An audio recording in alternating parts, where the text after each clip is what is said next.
to do now is introduce our mentors, and then we're just going to have a bit of a, we call it panel, but we're going to have a bit of a, I guess, roundtable discussion, which will expand upon the topic around problem customer fit. So we'll get Jeremy, Quinton and Andrew to introduce themselves first, a little bit about who they are and where they're from, and a bit about their background as well. And then we'll go into that conversation. So we'll just get introductions first. So Jeremy, you're at the top of my list. We'll hear from you. So tell us who you are, and if you have enough bandwidth to put your video on, just so we can visualize you, even if you can't leave it on, that would be great. Yeah, so good morning, everyone. I think you can see me there now. So Jeremy Phillips, I'm working with QTech. I'm the area manager here for the operations for the Queensland region. I've been in the oil and gas industry predominantly for the last 12 years, working this in and around Queensland and throughout some international states as well. It's been a good opportunity to come along this mentoring session and see what it's about, and hopefully I can provide some value to it and answer some questions accordingly. So. Wonderful, thanks Jeremy, that's great. Now Quinton, I'm just going to, oh, you found it, yep, thank you. Take it away. Yeah, good morning everyone. My name's Quinton Morgan. I work with Jeremy at QTech, Chief Innovation Officer, Chief Technology Officer, responsible for new product development and new product commercialization. So hopefully my experience and skills in that area will be of benefit joining this program. My background is oil and gas, 38 years in the industry, multinational experience. I've lived on every continent except Antarctica. Always been in a technical role, either involved with the actual use of technologies or in the development of the technologies, in the rollout programs, the training or mentoring of people into use of those technologies, and working with clients to understand their problems and helping to figure out solutions to those problems. I guess that's probably enough said for me, I think. Wonderful. Thanks very much, Quinton. That's great. And Andrew, we'll get you to introduce yourself. And if you're able to, you're welcome to keep your video on the whole time if you like as well. It's only really if you have bandwidth issues that will get you to turn it off. But Andrew, if you're able to turn it on, that would be great. Yeah, no, I can't at the moment. I've got some other stuff that's chewing up a fair bit of bandwidth, so I can't run it at the moment. But I'm connected back to work at the moment. But yeah, no, I'm Andrew Tuxford. I work at Russell Mineral Equipment. I'm senior R&D engineer there. So my day job is predominantly about either taking ideas that other people have come up with, or coming up with them myself, doing that innovation piece, and then basically producing a technically capable solution to that. And then that also involves a lot of looking at the problem, trying to understand just what the customer is asking for, and validating that what we're actually making is going to be something that's worthwhile making. So some of the stuff that Joy spoke about earlier on, very, very applicable and very much like what we do. So looking forward to this panel and just having a bit of a chat about it all.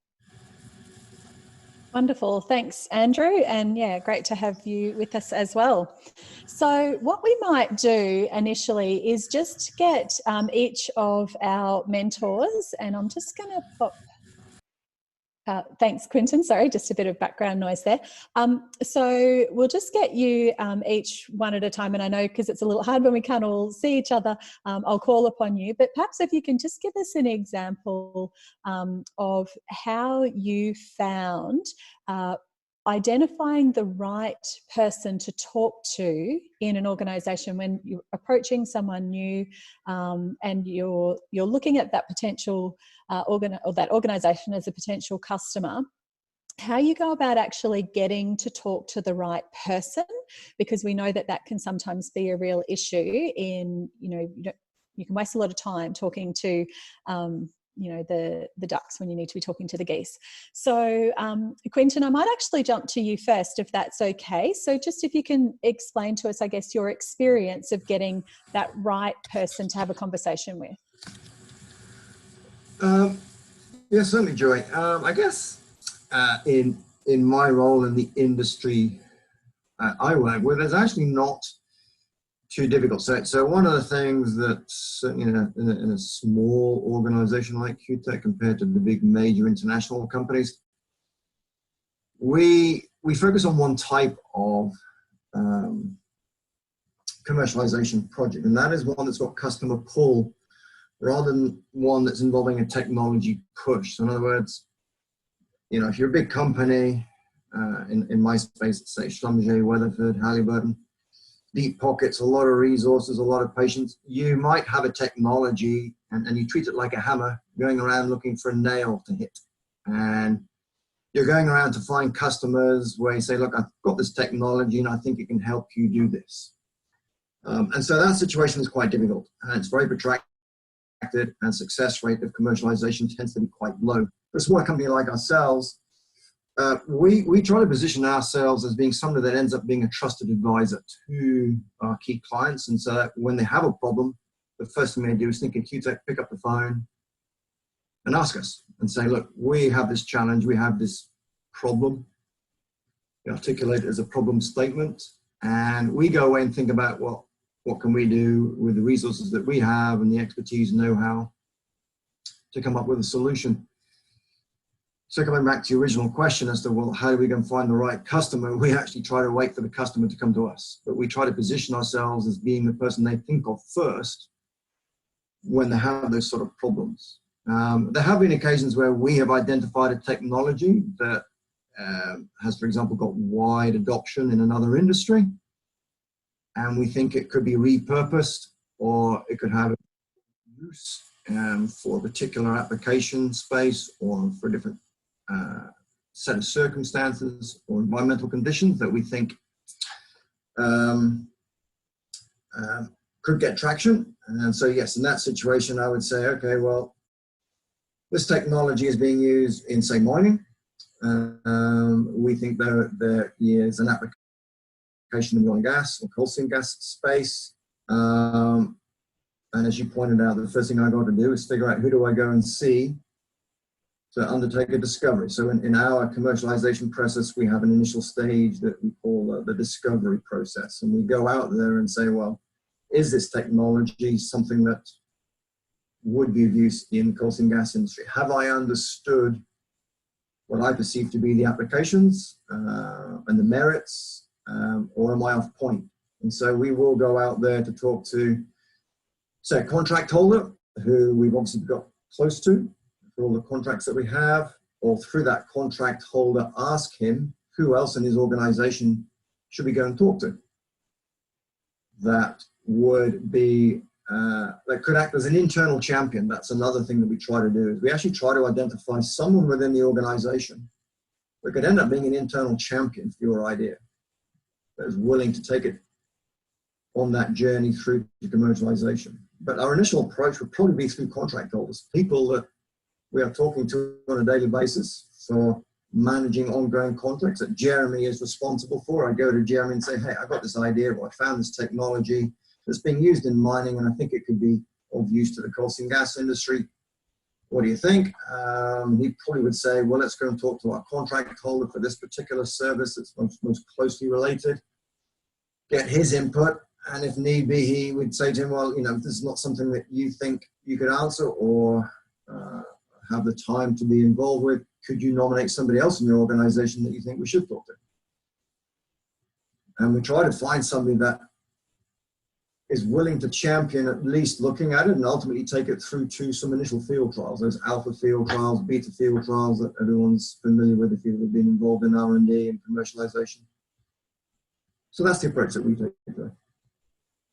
Wonderful. Thanks, Quentin. That's great. And I think it's certainly, you know, a sign of success when you do become the trusted advisor of your client and they come back to you, and having a small team that can mean you can move quite quickly for them is obviously really helpful as well. But I think the point you made there about going to those that you know, but asking who else is really valuable. So Jeremy, I might take the opportunity to jump across to you then, because obviously Quentin sort of put you in the hot seat, is that he would probably come to you and say, you know, who do we need to talk to here? Who is the right person? So what's your sort of, I guess, technique? Because you probably know a lot of people. Do you have a way that you know, is it all reliant on memory, or do you have actually a method for deciding who you would consider, you know, suggesting to Quentin or anyone else to go talk to first? Yeah, it's a good question there, and it does come down to relationships as well. So each customer we've got a good relationship or a relationship with, and so we'd sit down and identify what the target customer would be and the opportunity for success in the commercialization. Once we do find a customer that does fit the mold of will they up ticket, do they fit the criteria of would this technology solve one of their solutions, one of their problems they do have, and become a solution for them. And that could be as far as they have an existing technology in place at the moment, or is there something, an upsell opportunity there. So what we do is to get a clear direction of what the technology is, present it to the person in the organisation that we have the relationship with. If their familiarisation with technology is good and sound, and then it go through there. But if not, then we'll ask them, like Quentin said, is there another person we can talk to about this? And then also throughout that too, customers do talk to each other as well. So there's always an opportunity for the customer to go and just say, talk between each other and say QTech has a good opportunity or a solution for your problem. So it's just getting a clear direction immediately and getting that relationship and understanding your customers' needs and requirements is very, very important. Wonderful, and a really good point there about word of mouth within the sector as well, and your customers talking to each other. I'm curious to know, and I'm just going to dig a little deeper on this, because obviously you've got you know, customers that you have as customers already, but then other people in the industry and a broader network. Do you run like a customer relationship management tool? Do you use LinkedIn? Do you have business cards? Do you just have an awesome memory? Like, how do you remember who's doing what, where they're at, and who would be the right person to go to and to track them down and find them and, you know, make an introduction? What's your actual tool or technique that you use? At QTech, we use quite a few methods, and it is that other pull method as well. So we do a lot of LinkedIn posts to keep people in a broader aspect up to date with what we're doing as a company, our achievements to say as well, where our technology is progressing. And we also look into other methods of is there a solution there? Like we go to meetups, like there are organisations that are groups, so you go in there and you get opportunities in networking opportunities. So joining up with sort of like a networking groups where there is a group of potential customers, and go there and meet and greet and keep up to date with those people, and just keeping key contacts within each customer is very, very important. Excellent. Thanks, Jeremy. And good point there, particularly as well, I think about, you know, regular LinkedIn posts of what you are achieving helps keep you front of mind, and obviously helps build that trusted advisor stage there too. So, yeah, people who maybe don't know you so well can see what you're producing, what you're publishing, and can learn a bit about you before they've perhaps met you. And then if they do meet you at one of the meetups or something like that, they might go, oh, you're the guy who did whatever. So yeah, that can work in reverse, as well as you being found. So that's great. Thank you. Andrew, we might jump to you with a similar sort of thing. So tracking down the right people to talk to, or getting that introduction to the right person to actually talk to within an organisation, and particularly maybe an organisation that you don't have such a good relationship with already, but you'd like to. Is there any sort of technique or tool or way that you approach that? So in our organisation, that's typically handled by the customer side of the business. So I'm purely on the technical side, so I don't get involved with that a lot. What they typically will do is they'll use whatever tools they have, Facebook, company postings, LinkedIn, to find someone, and we engage at multiple levels of these organisations. So we'll have somebody who is, say, a global business development manager who'll engage at corporate level. So at your BHP, at your Rio Tinto, at your Fortescue, whoever, and go in at corporate. And then we'll have someone the next level down, say a service account manager. They'll engage into the company at, say, the concentrator manager, maintenance manager type level. And then below that, then if we're on the site, often our technicians who go to site will engage directly with, say, the leading hands, maintenance leading hands, or other people who are actually there on the ground doing their thing. So we're fortunate and cursed that we have something like 90-something% of the market share in a very small niche. And so that's a double-edged sword in that, one, it means that we are the people that everyone comes to get quotes and information from, because we're the recognised leaders in the field. But by the same token, it also means that we've got such a lot of exposure to the market. We have to push and have to work quite hard to try and find the new sales, because most mines of a certain size and above already have our equipment and have already engaged with us over the years. So it's a little bit tricky. Yeah, definitely. I see the both the opportunity and the challenges that either side of that presents as well. But I think it's a good point that you raised, and I'm not sure if you're on when I was going through some of the theoretical side of it earlier, but around when we're talking about customers and that different layer. So, you know, those who use our product that we want to talk to about, you know, how it works, how it feels, how it, you know, smells, tastes, sounds, whatever it might be. Those who are influencing those decisions, and that might be, you know, the managers of those people, might influence both ways, those who need to use a product or service, but those who also will be making the decision to spend the money to buy it. Then, you know, who is that economic buyer? What's their mandate? What's their purpose? What budget do they have? And the decision maker, so the one who's actually ultimately going to make the decision whether this is the solution that we're going to go with to solve this particular problem. And I think, as Andrew put it, you know, you've got different people at different layers, and if your organisation is large, you can probably do that. If it's not, and it's you or you and your co-founder, then perhaps it's a case of going, all right, I'm putting on my enterprise level hat now, and then I'm going to take that off and I'm going to put on my hard hat, because I'm now on the ground, you know, out in the field, you know, doing the job, and I need to be thinking at that level and having that conversation at that level as well. So being able to interchange your own language, your own style, to match that who you're talking with, is also really important. So yeah, great concept there, Andrew. Thank you.